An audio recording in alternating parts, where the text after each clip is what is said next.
Okay, thank you for joining us today for Black Muslim Suicide Live event. And my name is Tresaca Hamilton. I'm the founder and CEO of the Sid Center and also the SidCenter.com website. And today, our guest speakers will be Temitayo Osinubi. He's a digital marketing specialist for ACCO brands. He's also the Sid Center's Hope Mentor. And also we have Reinette Arnold with us. She's a psychotherapist, a suicide expert, as well as the founder and CEO of the Empowerment Agency, which is a social and behavioral health firm. And she's also the executive director of GEMS, Inc., which empowers girls in the Metro Atlanta area. Okay, so thank you both for being here. Thanks so much for having us. Yeah, thanks for having us. Looking forward to the topic and discussing the issue that Black males are dealing with suicide. And first, I just wanted to talk about some of the risk factors of suicide. So you want me to go ahead and lead it off in terms of risk factors? Oh, yeah. Okay, so great questions in terms of risk factors. And this is something that I get a lot of parents who are looking to find out, like, how would I know whether or not my child would be at risk for suicide and things like that. So the biggest thing that I want to talk about is their exposure to trauma. I'm not going to talk about the typical risk factors in terms of just stressors, grief, and loss. Let's focus on trauma because that's something we rarely hear talked about in terms of our Black boys, especially in the Black community. So I like to think about the adverse childhood experiences, which is a quick assessment, few questions to ask in terms of what is the level of trauma or the experiences that individuals have experienced in those childhood, those formative developmental years. And so some of the main indicators it asks is there physical abuse? Is there sexual abuse? Are there individuals in the household who have been in and out of incarceration? Is there violence in the community? So as we think about those adverse childhood experiences and children's exposure to trauma, those are some of the risk factors that our Black boys are experiencing that no one is talking about. What's their exposure to stress? And how do you deal with stress? One of the big eye-opening incidents with me is I was doing a youth programming and we were talking about violence in the community. Well, we all know that violence happens in the community. However, we forget how close that it can happen to our children and our youth. And so when we were talking about violence on a meso level outside the community, these children start to talk about violence that happened right on their doorstep. They were in a small community and they said such and such got in a fight last night and the police were chasing them and they fell into our door and busted in our door. Oftentimes we forget that our children are exposed to so much, and if they don't have the ability to emotionally deal with this, to process it, to cope with it, to talk about it out loud, that places them at risk. Some other risk factors are going to be grief and loss. That could be the loss of a parent, the loss of a friend, the loss of a peer, anyone or anything that creates this sense of loss, this void in them, and they're not able to work through it or don't have that safe space. It puts them at risk for suicide. So those are some of the main things that we hear talked about in terms of our Black boys. Thank you for sharing that, and especially about the part about them being exposed to violence in their own communities. Absolutely. And how that affects them. Okay, and let's discuss some of the risk factors to not the risk factors, some of the protective factors. So I love talking about this, especially with our community. So we go into the risk factors that puts them at risk, but how do we protect them, or what things need to be implemented so that we can help lessen the amount of stress that our Black and brown boys experience? When we look at protective factors, the main thing we want to do is, one, identify or allow them to have the space to say, this is what has happened to me. Not this is what is wrong with you, or blaming it on the individuals. Many of individuals are born into situations that are outside of their circumstances. But if we give them that safe space to say, this is what has happened to me, that empowers them and gives them the liberty to say, this is what I have experienced, and my experience is true, and it validates them.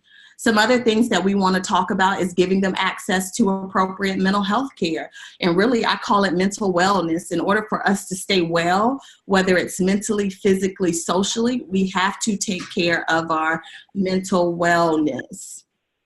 And so other protective factors are contributed to their physical well-being as well. Oftentimes this conversation is left off the table. We don't think about health and wellness and diet and physical activity and things like that. These things start to overlap one another. Many times our communities are filled with food deserts. There's not appropriate access to vegetables and well-balanced food. There's communities where you go to the grocery store because it's or the convenience store because it's the closest thing that's in the community, and these individuals are having access to chips and sodas and candy and sugar and things like that. That stuff impacts our overall functioning. And so even when I do critical incident and stress management, I immediately tell my individuals, eat a well-balanced diet, get your green leafy vegetables, stay away from sugar. Who is telling our youth this? Who's having this conversation in the brown and Black communities and thinking about what they have been exposed to as well? Increasing peer and social relationships. Do they have the opportunity to engage with other peers in a healthy manner? Do they know how to communicate well? Do they have socialization skills and opportunities that allow them to foster that among other youth? And also, do they have a safe space with any adults who they can talk to about some of these social issues, talk about their experience and their emotions? And one of the last things that I'm going to kind of go into is our own community and cultural norms that we've set into place. So oftentimes children grow up with this onus, children are to be seen and not heard. A child should stay in a child's place. Things like that are disempowering to our boys. And when we go deeper and we talk about specifically to boys are heard, you're not supposed to cry. You're a man up and things like that. Well, that doesn't help them be emotionally well and stable and process their emotions. They're taught from the jump that they actually shouldn't have emotions, that they should just man up, grit and bear it and keep moving. So those are some of the protective factors that I say are most important for our Black and brown boys. Thank you for that awesome information, Reinette. And Temitayo, did you want to add anything? Absolutely. And that was some really great information. It was a blessing just listening to it. But growing up as a Black male, a lot of times you're expected to learn through trauma. And I would say trauma is actually the preferred teaching method. And it's very problematic because, as she was just saying, you're supposed to man up and, don't cry or whatever. But like when certain things happen to you, you're supposed to be upset. Like if someone dies or if you get physically accosted or, these are things when tears would be appropriate, but you're told shut up, man up and don't do things like that. And so in a lot of ways, we've normalized trauma as a teaching method for boys. It's actually associated with masculinity. Like I can distinctly remember, either before or after football practice, like we kept at the high school I was at, we kept a pair of boxing gloves in the locker room. And so whenever there was a problem or whatever, the coaches would let us circle up and fight it out. And a lot of times we called it chesting. We would just hit each other as hard as we could just to see who could take it. Right? That's not healthy at all. There's nothing healthy about that. But that machismo, that's what was presented. So that's what we gave them. And it's something that needs to be talked about. It's something that needs to be sort of shouted down because when I was younger, I was very antisocial because I was teased for being fat. I was teased because I had a funny sounding name, and I was mostly teased for my complexion. I was called, spook, tar, coal, African booty scratcher, all kinds of stuff. And so I would just, and of course I would get suspended or expelled. It got so bad that my mom I'm born and raised in Dayton, Ohio. My mom actually was contemplating moving down to Cincinnati because Dayton Public Schools had put me out like for good. Like, you can't come back here, like at all, period. And so I just wanted to be left alone. So I was overtly aggressive because it was a defense mechanism to just like stay away from me. Like, leave me alone. You've hurt me enough. Like, just don't come near me. First day of high school, I can't believe I'm even saying this. I'll regret this for the rest of my life. But finest girl in the class, fine woman. She hit me in the face with like a paper ball, just being playful. And I hit her with a book. And yeah, like, you're right, like just small transgression, but, you know, responded like going after a fly with an elephant gun because I was that frazzled. Yeah. And I, back then, you know, my mind frame was like, okay, if I make a pariah out of myself, people will leave me alone, and that will actually be a good thing, which is completely backwards, not healthy at all, but like, that's where I was at the time. So talking about these things, getting it out in the open, learning how to deal with these and saying, okay, it's not okay to teach via trauma. It's not okay to be antisocial because you want to be left alone. It's something that has to happen. Most definitely. We definitely need to have more conversations in the Black community about this topic, and especially the part about the teacher. Because I wonder if they're still going on in the schools and they talk about toxic masculinity, and some of that fuels that, and it's mostly attributed to Black males. So we definitely need to have more conversations around that and how to actually help kids to have positive and healthy development, because that is not healthy. And also, one of the things too with children, especially the younger children that are under 11, because they're still developing, they don't understand things like adults do. And so I want to talk about how to discuss suicide with the younger children. A lot of parents are concerned about that Momo challenge that was out in social media and how it would affect their child. And a lot of parents were thinking that if they talk to the child about suicide, that will put thoughts of suicide in the child's head, which is not true. So let's talk about how to talk to suicide to the younger kids to help them understand. Awesome. Great question. And so I get this a lot when I go out into the community and do trainings. And I'm doing trainings among law enforcement, first responders, faith-based communities, parents, and clinicians. And this is something that I often get. And so what I say to parents is, it's a little bit of humor in this. Remember when we did not talk to our kids about sex education? Don't talk to them about sex, because if we talk to them about sex, they'll start having sex. And my question is, were they already having sex? And people are like, yeah, most of them were. Same thing with suicide. It is our priority and a benefit to us as a community to start engaging our families around the topic of suicide. I don't go especially based on age, but more so the level of maturity. So I want to start there first, because sometimes some students, some boys can be more mature in terms of the conversation and dialogue. And that could be based on their experience or how relative mental health as well as suicide is to them. I've had kids from the ages 5 up until 18 who have lost friends to suicide. So that conversation can be very different. However, I will say this, it's up to our parents to introduce this conversation.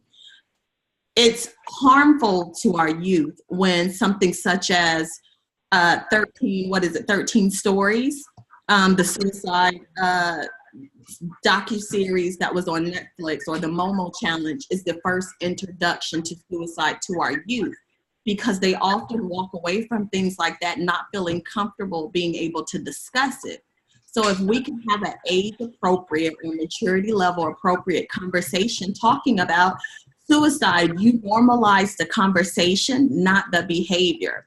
Some of the things that I suggest parents ask is, have you ever heard the term suicide before? What comes to mind when you hear the term suicide? Have you ever heard your friends or anyone else say anything about suicide? So it doesn't put the lens specifically on them. It focuses on the topic at hand so that they can have a general conversation.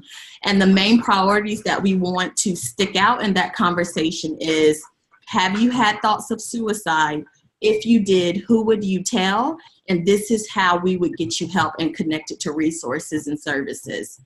Data shows that when people contemplate suicide, regardless of the age, they often are looking for someone to talk to about it. They feel so isolated and alone and so much emotional pain.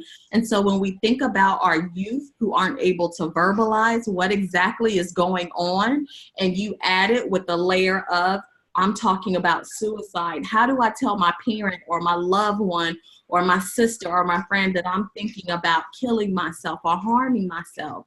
If we open the door to that conversation and we say, if you ever have any thoughts of harming yourself or killing yourself or suicide, whatever makes you feel comfortable, but you want to specifically say, if you say harm, you want to go back and overlay it with, are you thinking about killing yourself? Because you want to be that specific. It's a difference between self-harm and actual suicide.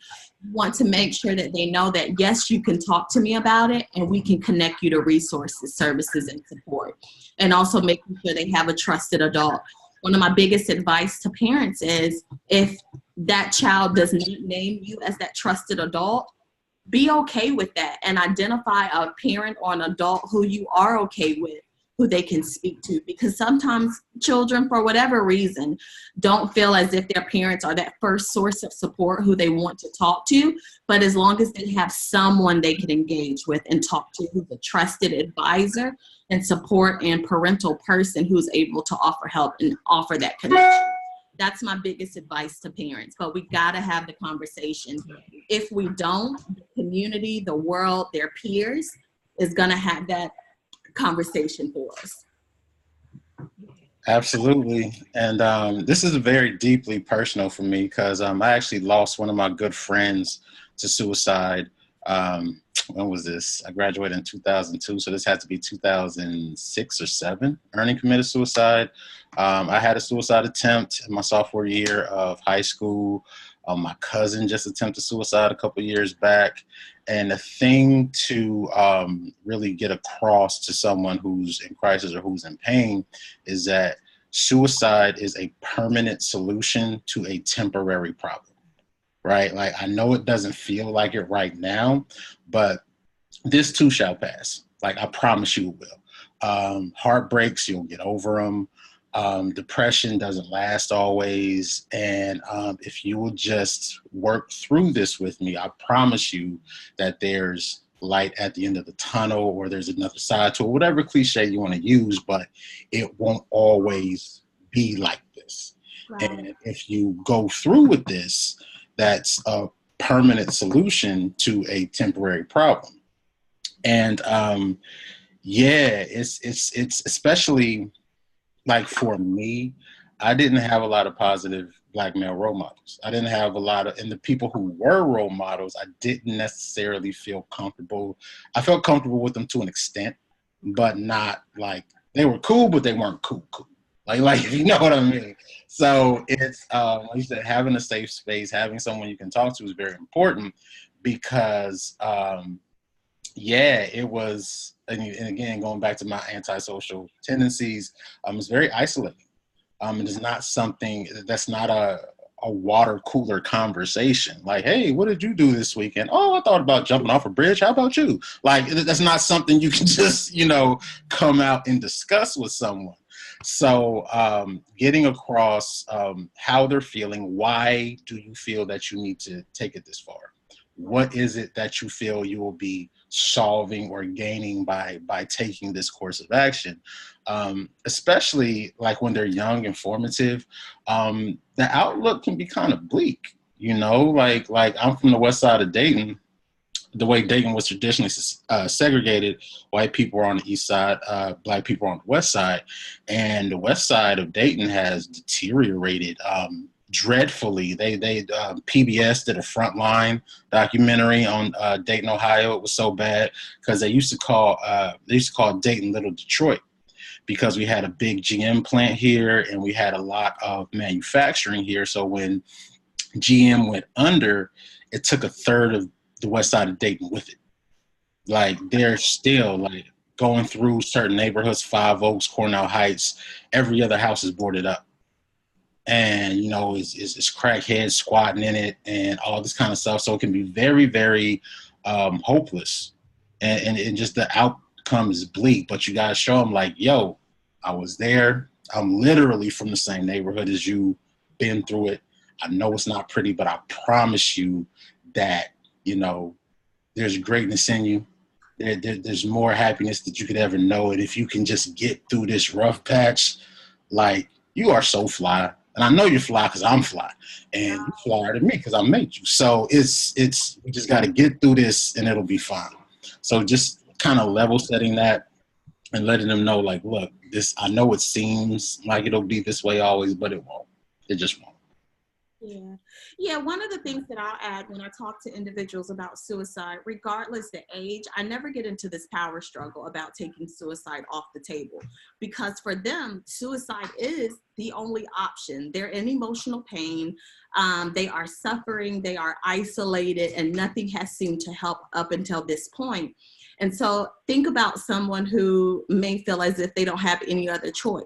If you take that option of suicide off the table, some people may respond with, oh yeah, you know, you're not going to take this final choice from me. If I'm going to have anything under control, I have the right to take my life. So we don't want to get into that power struggle, but we do acknowledge the fact that, hey, you are in emotional pain. I understand that this hurts, and I want to find out what has happened to you and help walk with you through this process so that you can get the help that you need. Because as you stated, you know, there's light at the end of the tunnel. There is another side to this.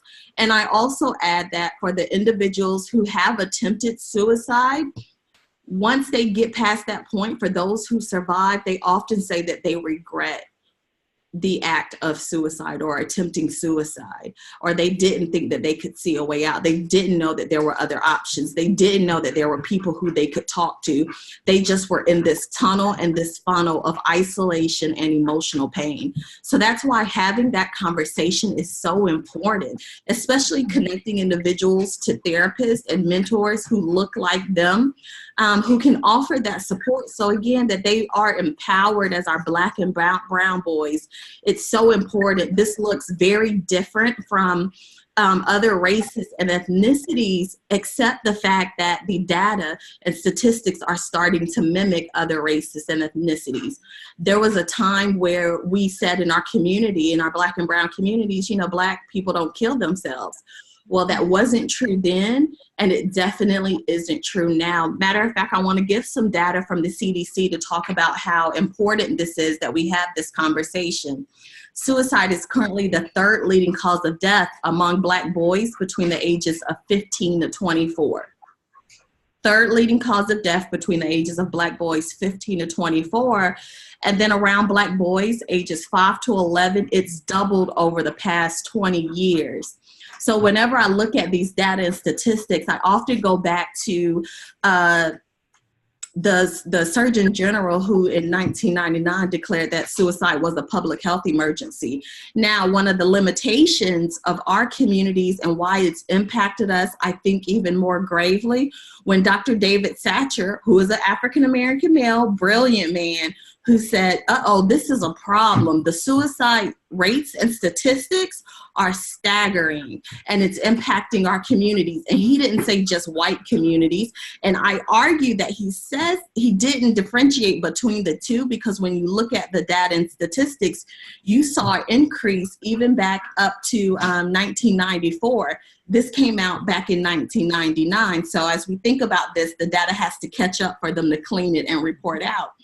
So when he declared it was a public health emergency, again, you go into our communities, and if anyone knows about grants and funding, dollars are dropped down from the federal government.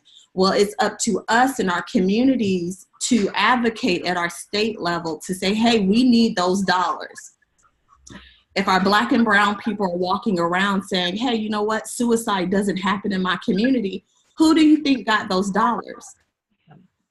They went to other communities. And so they got education, they got curriculums, they got prevention materials, they got strategies, they got coalitions.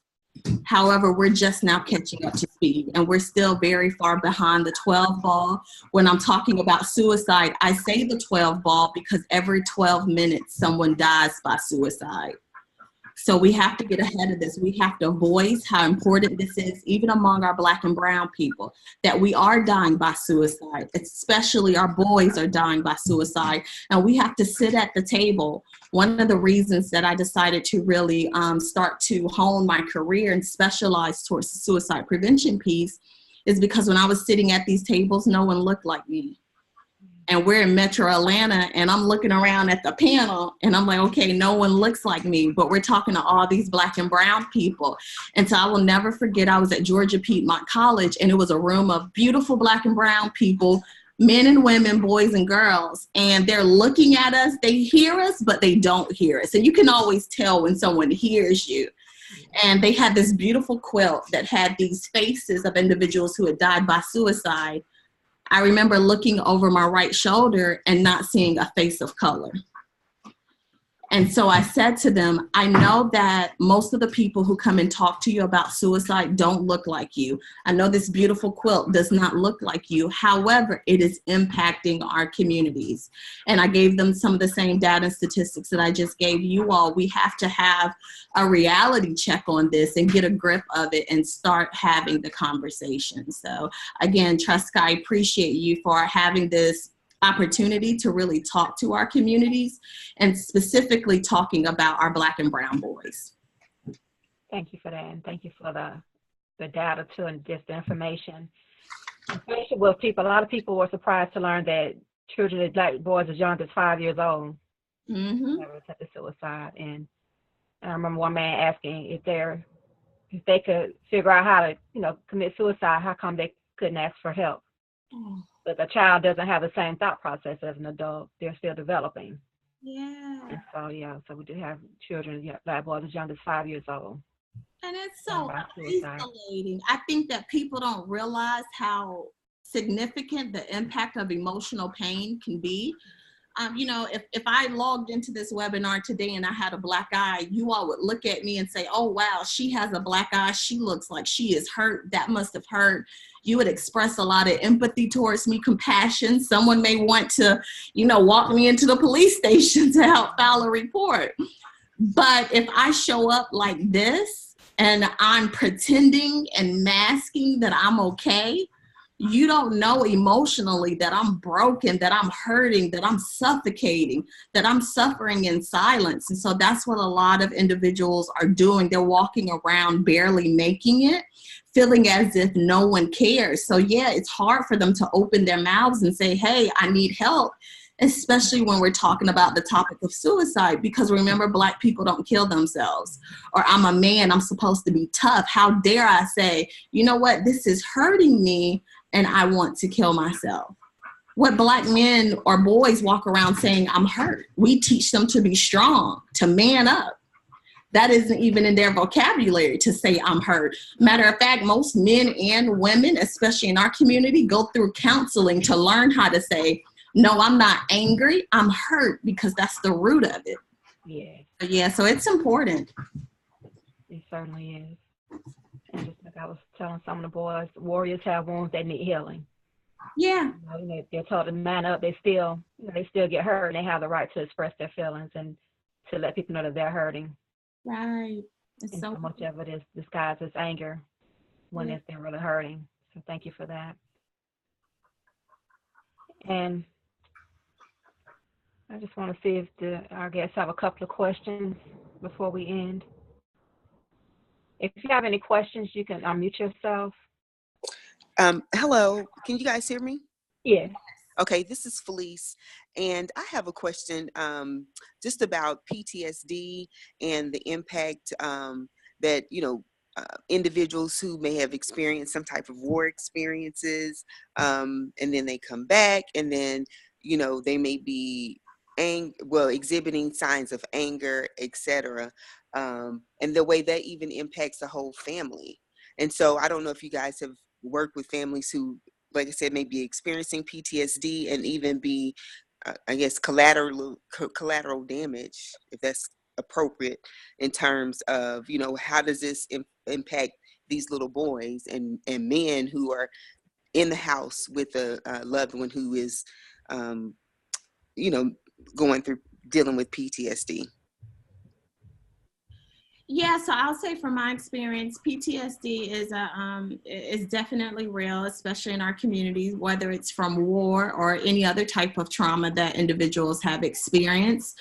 It creates even more or added layer of damage, because not only is that father suffering and impacted by trauma, but then you have the family's exposure to this situation as well. And so especially if that individual isn't connected to services and support, we've seen it come out in many dysfunctional ways. We've seen individuals go off in rages or them have flashbacks and run around with weapons or incidents of violence and things like that. And that person themselves, we know that in terms of data and statistics, those who are veterans or active military have an even higher rate of suicide. And so if all of that is going on at home with this one person, it impacts the entire family unit. So that's why it's so important for whatever is going on in the family that that person reaches out for help, because it's going to trickle down in some shape, form, or fashion. We see this with boys saying, my father exhibits X, Y, and Z, or my mom does this and that and so forth. It is impacting them. And if we don't get them help as a family and wrap services and support around them, it's going to have a grave and even more detrimental impact. So my recommendation would be to connect that family unit to services and offer resources and support. In my practice, if an individual shows up and I find out that they have family members in the household, even though I may not be treating that entire family unit, I will provide additional resources and support to help that family, because I'm thinking from a holistic ecological perspective. It's a person in the environment, and that first environment and the most proximate environment, what's closest to them, is their family unit, where they're going to have the most impact. So we want the entire family to be healthy and whole. Right. And to just to piggyback on that, as Reinette said at the beginning of the webinar, PTSD doesn't always take the form of military. It could take the form of you just saw somebody get shot in front of you and you're 9 years old. And so I've never been in the service, and I don't think I've ever had PTSD, but a good friend of mine who's in Atlanta, he was active military, and when he got back, he was diagnosed with PTSD. And what he would do is that he would clench his jaw and he would grind his teeth. So he started to have dental problems. He was grinding down his mouth because he was like, he wouldn't even know he was doing it. He would just clench his jaw. And so Lex, my dude Lex Kelly out in Latonio, what he ended up doing is you got to talk about self-care, as well as, you know, being in relationship with other people, because what he does is he'll go like to the sauna and the sweat lodge. Just like he took me there once. I may go back. It was like 120 degrees, but it was nice. You know, you sweat out the toxins, and they put like the lavender and different scents on the rocks, so it smells nice. But anyway, you really need to have conversations about self-care, what's disturbing you, as well as bring certain behaviors to the person's attention and a non-threat. Because like you said, he didn't even know he was grinding his teeth. Like his dentist had to point it out to be like, yo, what's good with your molars? Why are they ground down like that? He's like, huh? He's like, yeah, your teeth are ground down. Like, what happened? He's like, oh, I don't know. So it might be just a defense mechanism that they're not even aware of. So glad that you brought up the topic of self-care, and this is something we often, again, don't talk about in our community. And I often say, if we wait until we have the conversation or need to have the conversation about self-care, we've waited too late. As parents, as adults, as professionals, as community members, we really need to start modeling proper self-care and having people to implement self-care plans. Now, self-care has kind of turned into lately like a commodity, this whole marketing strategy to get people go to expensive spas and things like that and vacations. And it's not necessarily that. That's a part of it, but that's not the end all be all. Self-care has basic principles. You want to look at your health and wellness, your financial status, your situation in terms of how that goes, because we know that when finances aren't right, oftentimes the home front isn't right. You want to look at your social, who's connected to you that is pouring into you and not stressing you out all the time or not draining you. You want to look at these things and identify, how do I take proper care of myself? Whether it's setting boundaries with people and saying, okay, these people are healthy for my mental wellness. These people are, help me stay balanced and I socialize with them, or are they pulling resources and stuff from me? Are they bullying me? So again, when we're talking about kids, are they bullying me? Are they teasing me? Are they taking my items that my parents have bought for me? Are they using me? Is it peer pressure that they're trying to get me to do something that I know I shouldn't be doing? And then when we think about health and wellness, are those children exercising? Are they engaged in anything productive? Are they getting outside and taking walks outdoors? How's their physical health? Are they overweight and things like that? We really have to start looking at that, because all of that has an overall impact on our ability to care for ourselves and have a total mind, body, and soul wellness. How do our youth relax? Because life is going to happen. Stressors are going to occur. So we need to teach them at an early age how to cope and deal with stress. Stress is something that's going to happen. There can be positive forms of stress as well as negative forms of stress. We have to teach our youth that when things are getting too overwhelming, how do I calm myself down? How do I process it out? Who do I go to? How do I relax? What are some stress reduction techniques? Am I meditating? Things like that are free, which is what I usually go towards first. Let's find out what the free solutions and protective factors are so that we can implement those among our communities and our families so that we have no excuse to practice proper self-care. And we should be doing it as a family unit so that it trickles down, it reinforces. And so not only are the parents teaching the youth, but oftentimes my families who come to me, the youth will say to the parent, I see you're getting stressed, Mom. Let's do our deep breathing exercises and things like that are just something you can do in that moment to help you relax, because we all know life has challenges. So we got to be able to cope with it. Exactly. Did anyone else have any questions? I do have a question. I know I came in on kind of late. Just a comment. I don't know if you guys touched on the impact of social media, and if that has any impact on our Black and Brown youth in terms of suicide, making a choice or decision to die by suicide or even attempt suicide.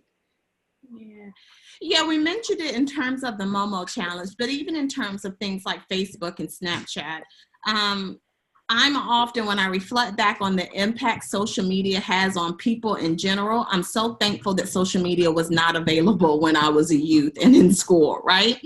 Because when we think about factors such as bullying and kids teasing other kids and whatnot, bullying has always happened. However, at least, and I'll say back in the day, because I feel like this is a back in the day moment for me, when kids were bullied, they had some reprieve. Like, it may have happened between 8 to 2.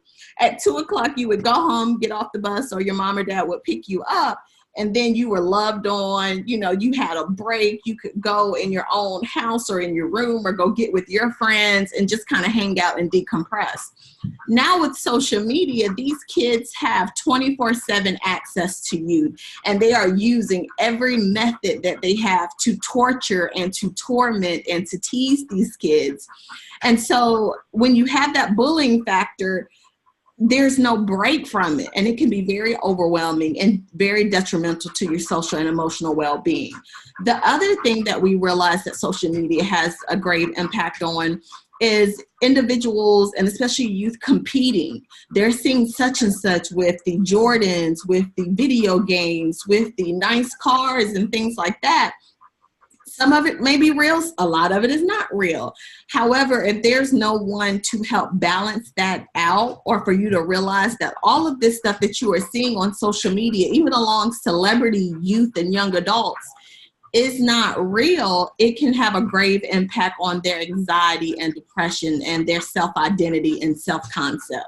So again, these conversations have to be had. Another thing that I think has a grave impact is in terms of the music selection. A lot of our youth listen to music that has some pretty intense and I'll say not good, that's the only word that I can think of that's appropriate, just not so good lyrics. If you really sit down and listen to the lyrics, they're not productive, and youth aren't able to critically think to say, okay, is the things that this person is rapping about or singing about even real? Does he or she really come from this type of background? And so one of the things that I do in some youth groups is I actually help do some of the history in terms of some of the artists who they love. Who is this individual artist who you're working with? And so they find it very funny when they get an artist who really didn't grow up with that type of swag or that type of background in this very hood or thuggish type of environment, but they're selling it to our youth. So we have to teach our youth how to be brighter and smarter and how to protect what comes or what goes into their soul, I'll say, so to speak, because I do believe the things that we put in front of us, whether it's in front of our vision or our ears, that it does seep into us. So we have to be more protective over that and teach them how to filter stuff out. I always say, I love good music. I work out to all that music and whatnot. However, I also pour into myself more healthy and balanced and motivational and spiritual things so that I can balance it out and not just live 24/7 with a lot of detrimental stuff to myself. Right. And I'll answer that question in a kind of a roundabout way. And I'm really glad the sister just talked about competition, because to be male, especially a Black male, is this never ending cycle of dick measuring and targeting, right? Because when men get together, we measure each other's dicks. Like, that's what we do. It's not right. It's not fair. That's what happens. And unfortunately, a tried and true strategy for making yourself appear as though you have a big dick is to make somebody else look like they have a small dick. And so we target each other. Like, that's what we do. We ferret out the weak link. We target that person. We make their lives a living hell, because by doing so, we're taking attention off of ourselves. And I've seen grown men in their 50s and 60s who still exhibit that same behavior. It's very unfortunate.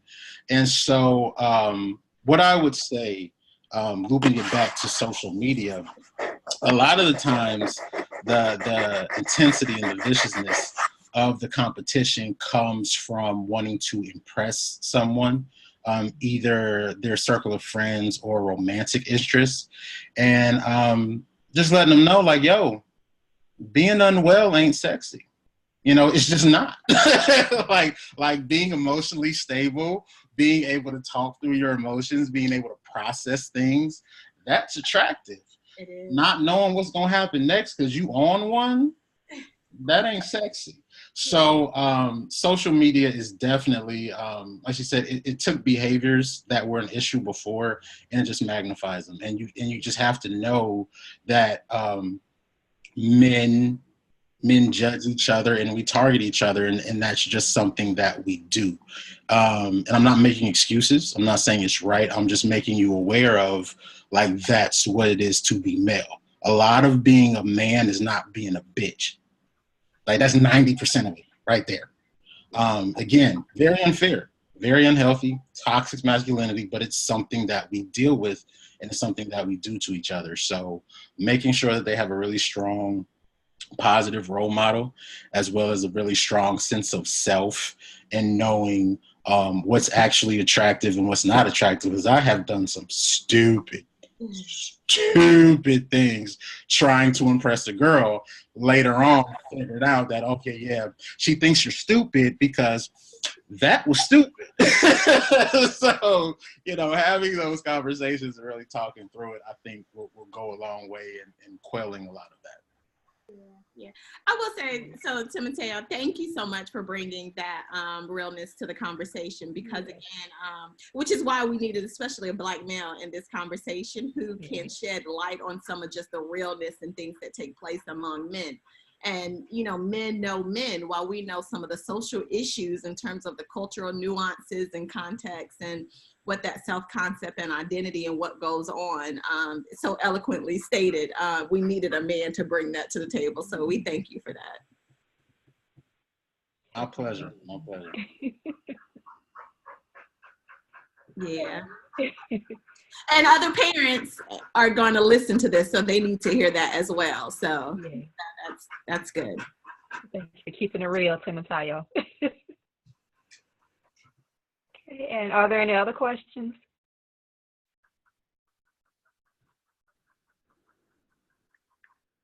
Okay. So we'll wrap this up. And thank you so much, Temitayo and Reinette, for being amazing guest speakers.